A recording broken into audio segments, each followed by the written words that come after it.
it's Reija, and welcome to my October comics reading wrap-up. Without further ado, let's get started because there's a lot of ground to cover.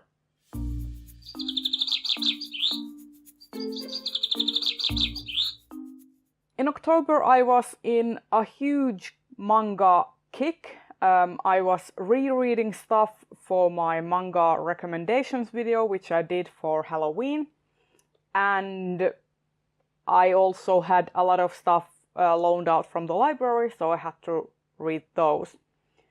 First I read volumes 3 and 4 of Mushishi, which is really starting to become one of my favorite series. I gave both of these volumes 4 stars. They are pretty much a collection of short stories. Each chapter focuses on a new story, and the only constant character who's in these stories is Ginko, who is a Mushishi who solves problems that people have with the supernatural.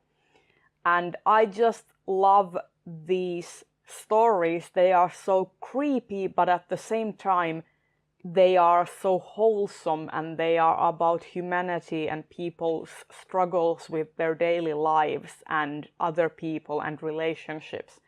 So I would kind of describe Mushishi as hopeful horror. I am a huge scaredy cat, so if you are like me and you can't handle horror very well, try Mushishi because it is very good and I love it. Next I read volumes 3 and 4 of Assassination Classroom, and I ended up DNFing this whole series. I'm just not feeling it. In the 4 volumes, I really like the premise. This whole underdog classroom gets a teacher who is really good, but they have to kill him because the teacher is an alien who is bent on destroying the world. The premise is really great. The themes of tackling bullying and systemic sort of classism and oppression of people who are not able to excel in class the same way as others is really good. Okay, there are a lot of things going for this series that I like, but it gets repetitive so quick, so fast. There are over 20 volumes of this, and I already could see in the 4 volumes that, okay, this is just gonna end up repeating itself, and I just can't. And also I don't like how fan service heavy it is. The author actually, because this story is set in a middle school, the author can't sexualize the underage girls. What does he do? He brings forth an adult female character all for the fan service stuff. And that character should just be cut from the whole series. I can't stand them. They are so poorly written, and it's so blatantly transparent that their only reason to exist in this story is to flash their boobs every once in a while. So I ended up giving up on Assassination Classroom. It's just not a series for me.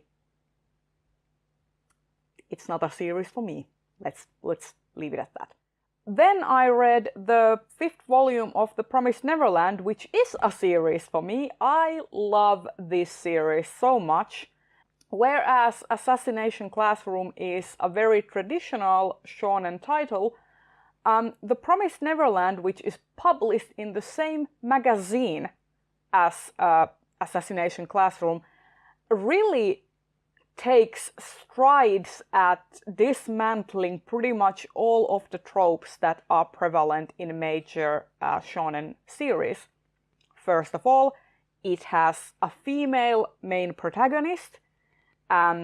It allows each character, whether they be female, male, or a person of color, to have strengths and weaknesses and and they allow each of them a chance to shine and a spotlight. And I just love this series so much. I recommended it in my manga recommendations for Halloween, and this continues to be one of my ongoing favorite series. It is the one thing that I look forward to reading. I've consistently rated these volumes 5 stars because they are full of world building, full of character, and I just love them so much. So yeah, not much to say about Promised Neverland because it is the 5th volume, but I am loving it. Then I read volume 1 of My Hero Academia. I gave it 4 stars. I have watched the anime previously, but I had never read the manga, so I decided to do that, and I really enjoyed it. The art is very good, good use of contrast, good use of angles. Each character is recognizable from their silhouette alone, which I always appreciate. At some points I will say that the art felt a little bit crowded. The panel layout felt a bit packed too full. I would have preferred to have a bigger panel layout with more room for the art to breathe. But that's general complaint that I have with a lot of manga, especially weekly serialized titles like My Hero Academia. But I love this series. It is about superheroes. It is about a society where pretty much every person has a unique superpower, and people without superpowers are actually the abnormal ones. So really like this, gave it 4 stars as I said, and will continue on with the series. And finally I read volumes 3 and 4 of The Girl from the Other Side by Nagabe. I continue to like this dark, twisty fairy tale, and finally in these volumes 3 and 4 the story and world building starts to really go somewhere, and you really get a sense that there is something darker, something twistier lurking inside this story, and I love it. So eagerly awaiting to get my hands on the 5th volume. I made a reservation for it because the comic book store that I usually buy them from had sold out. So waiting to have my own copy so I can continue on with the series. Also one of my favorites. And there you have it. This has been my October comics reading wrap-up. If you enjoyed this video, please consider giving it a thumbs up and subscribe to my channel if you want to see more. And tell me in the comments, do you like the way I showcase the art, or would you rather have me do it a little bit differently? Let me know so I can have some feedback.